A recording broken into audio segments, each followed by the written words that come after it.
Good evening students. Class 11 की mathematics exercise 10.2 question number 18 देखते हैं। पॉइंट है, मिड पॉइंट है और मिड पॉइंट को P से डिनोट किया गया है। इसका कोऑर्डिनेट a कॉमा b है। Is the mid point of a line segment between axis so that the equation of the line is x upon a plus y upon b is equal to 1। कह रहा है कि यहां पर जैसे हम इसको एक रफ फिगर बना करके आपको समझा रहे हैं। मान लिया कि ये x एक्सिस और ये y एक्सिस। अब एक लाइन है जो ऐसे पास कर रही है, ऐसे एक लाइन ऐसे इस तरह से जा रही है। तो यहां पर कह रहा है कि axis mid point on the line segment. Line segment मतलब ये x एक्सिस पर ये लाइन यहां कट कर रही है और y एक्सिस को इस पॉइंट पर कट कर रही है। तो इसका मिड पॉइंट लाइन सेगमेंट क्या होगा a। अगर हम इसको थोड़ी देर के लिए अगर हम इसको a पॉइंट मान लेते हैं, उसको b पॉइंट मान लेते हैं, तो ये सेगमेंट जो है यही हुआ। इसका मिड पॉइंट दिया हुआ है a कॉमा b दिया है, ऐसे करके इतना दिया हुआ है। और कह रहा है कि इस इक्वेशन आप प्रूव करके बताइए कि जो ये लाइन है इसका इक्वेशन ये होगा। तो एक काम ये करते हैं, या ओरिजिन हो गया तो ये इंटरसेप्ट ऑन एक्स एक्सिस है, इसको हम a डैश मान लेते हैं और इसके लेंथ को b डैश मान लेते हैं। b डैश डैश इसलिए मान लिया क्योंकि यहां पर a और b पहले से दे रखा है, इसलिए हम a और b ना मान करके इसको a डैश b डैश मान लेते हैं। तो अब इसको देखिए, इसको सॉल्व करते हैं। हम यहां सॉल्व ये करते हैं कि मान लेंगे let a dash and b dash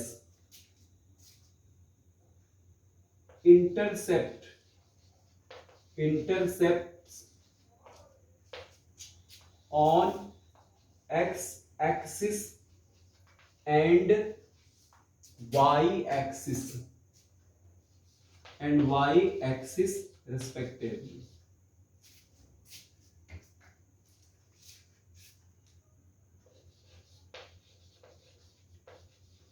हमने मान लिया कि लाइन x एक्सिस से इंटरसेप्ट a और y एक्सिस से इंटरसेप्ट b कट कर रही है।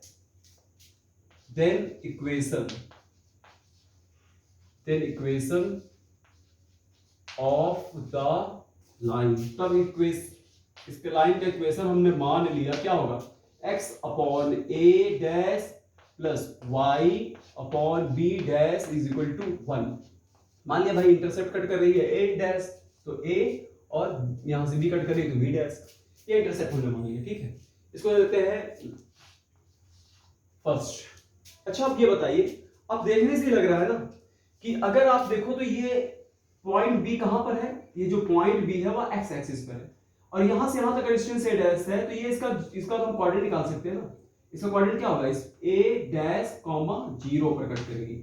और ये जो point intersect on y axis है, इसको कहां पर, इस पॉइंट ऑफ इंटरसेक्शन जो है इसको काट रही है, लाइन कट कर रही है, इसका भी कोऑर्डिनेट बताया जा सकता है। तो ये y एक्सिस पर है तो ये 0 b डैश, ये हो गया ये।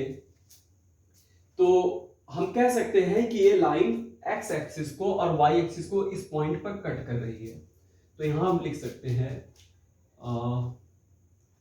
लाइन क्या है, x upon a dash plus y upon b dash is equal to 1 cuts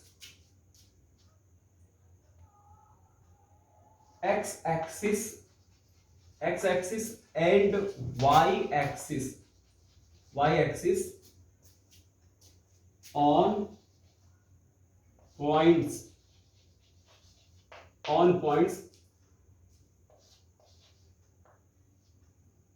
0 and a dash 0 and 0 dash b। यहां दिखाया हुआ है ना, यहां भी बता दिया हमने कि ये यहां पर कट कर रही है, तो ए डैश और बी 0 0 कॉमा बी डैश यहां पर कट कर रही है रेस्पेक्टिवली। ठीक है। अब ऐसा करते हैं, ये लाइन सेगमेंट जो है, इस लाइन सेगमेंट का हम मिड पॉइंट निकालते हैं। थोड़ी देर के लिए हम भूल जाते हैं कि इसका मिड पॉइंट क्या है, भूल जाइए आप इसका मिड पॉइंट क्या है। अब हमने एक तो इंटरसेप्ट मान लिया है, अब इंटरसेप्ट मान करके इसका मिड पॉइंट निकालेंगे। अब इस देखिए, दो पॉइंट का मिड पॉइंट तो निकाला जा सकता है, हमारे पास फॉर्मूला है ना मिड पॉइंट निकालने का, x1 प्लस x2 अपॉन 2 और y1 प्लस y2 अपॉन 2। तो ये इस दो पॉइंट मतलब लाइन सेगमेंट का मिड पॉइंट निकाला जा सकता है। तो आप पहले यहां तक कॉपी कीजिए, फिर उसके ऊपर कैसे करके हम आपको बताते हैं।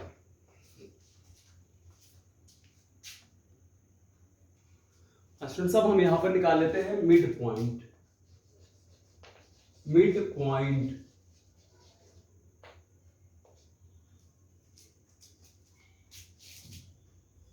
Mid point of line segment. Line segment, तो लाइन सेगमेंट का जो मिड पॉइंट है उसे निकाला जा सकता है। और देखिए, ये फॉर्मूला रखेंगे x1 plus x2 y1 plus y2, तो सीधा सीधा ये फॉर्मूला रख करके हम मिड पॉइंट निकाल लेते हैं। तो क्या निकला मिड पॉइंट का फॉर्मूला जो होगा, ओ ए डैश प्लस 0 अपॉन 2 और बी डैश प्लस 0 अपॉन 2। अब सीधा सीधा यहां पर कह देंगे कि इसका जो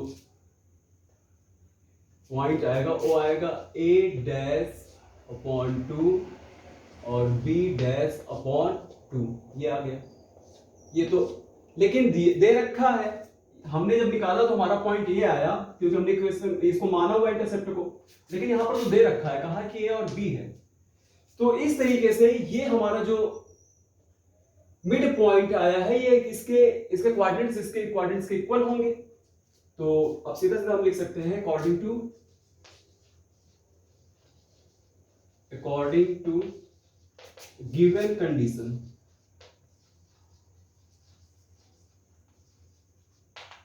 इसका काम खत्म हो चुका है, इसको हम भी डिस्कस करेंगे, ठीक है। तो इस तरीके से ये क्या हो गया कि एक मिनट साफ कर लें तो बताते हैं।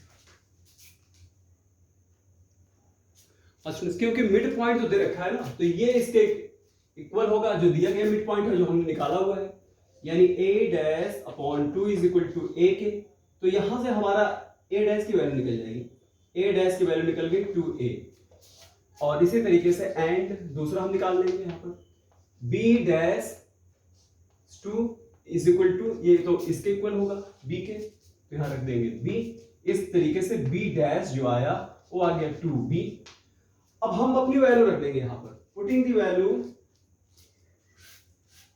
रख देंगे, a डैश और b डैश की वैल्यू हम रख देंगे क्वेश्चन फर्स्ट में जो माना हुआ था। तो यहां लिखेंगे putting the value of a dash and b dash in equation first. Equation first में जब रखेंगे तो हमें मिल जाएगा x अपॉन a डैश की वैल्यू क्या है, 2a है, तो यहां लिख देते हैं 2a, और ये है y, और यहां पर इसकी वैल्यू क्या आई है 2b इज इक्वल टू 1। अब इसी को क्या करेंगे, जो हमें प्रूफ करना है उस फॉर्म में ले जाएंगे, यानी 2 डिनोमिनेटर में 2 कॉमन मिला, 2 से डिवाइड करेंगे। जब 2 से डिवाइड करेंगे तो x upon a plus y upon b is equal to 2, ये आ गया, विच इज, तो यही तो प्रूफ करना है, यही तो इक्वेशन दिया ही है, उसमें लिखना क्या है, कहा है कि प्रूफ करने के लिए, तो ये लिख दिया which is equation of line, which is required equation of the line। Proved हो गया, एक प्रूफ करने के लिए कहा है, तो इस तरीके से ये प्रूव्ड हो गया, ठीक है। तो ये फिगर रहा, ये इसको आप समझ लीजिए अच्छे से, और फिर आपको हम नेक्स्ट कराएंगे। Thank you.